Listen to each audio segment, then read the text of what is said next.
Hi guys, तुमच्या एका नवीन ब्लॉगमध्ये स्वागत आहे. आम्ही आलो होतो नामाच्या गावाला. इथे कोंबड्या तर बघू शकता कसल्या फिरतात.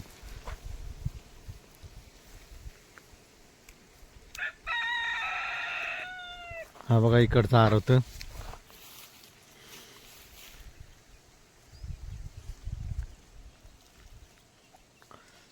हे बघू शकता तुम्ही, आंब्यांची खूपच सारे झाडे आहेत. हे पेरूचं झाड तिकडे, याला पेरू लागलेले आहेत. हा आमचा दादू भाई. त्याला नाही लागले. बघा कोंबडा केवढा मोठा आहे.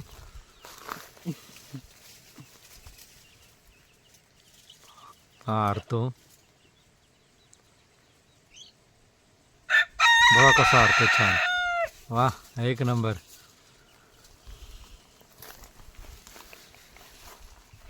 चल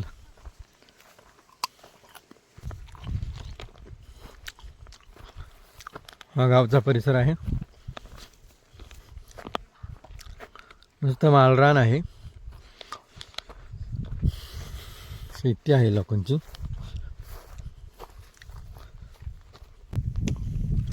हे बघा गवत, नुसतं गवतच गवत आहे.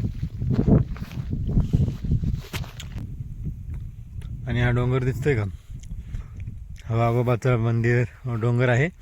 ह्याच्या डोंगरावरती वाघोबाचं मंदिर आहे. खूप छान आहे.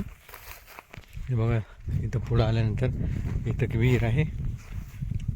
मामांच्या घरी या विहिरीतूनच पाणी पुरवठा केला जातो. छान अशी दगडामध्ये बांधलेली आहे. इथं मोटर ठेवलेली आहे. मोटर आतमध्ये पाण्यात आहे. पाणी अजून भरपूर दिसते तुला. हा आमचा दादूभाई. हे बघा गावी असे गवत काढून गवताचे असे पिंड्या बांधून त्याचे असे उडवी रचले जातात. हे बघू शकता, अजून इथं रस्त्याचे काम चालू केलेलं आहे. इथे रस्ता होणार आहे डांबरीकरण, जो खरशीवरून पोखरीला जोडतो.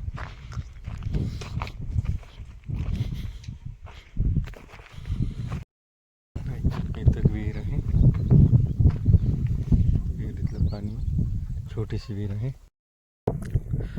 इथे बघू शकता एक खाली गाव आहे, नायफळगाव.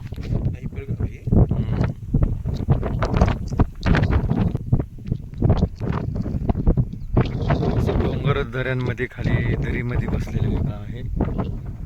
इकडे बघू शकता हा पट्टा खूपच झाडी आहे, जंगल आहे. वरती धाब्यावाडी आणि या साईडला पोखरी आहे. आणि हा वाघोबाचा डोंगर, तिथं आघाडीचा कडा आहे. खूपच मोठा असा कडा आहे आघाडीचा.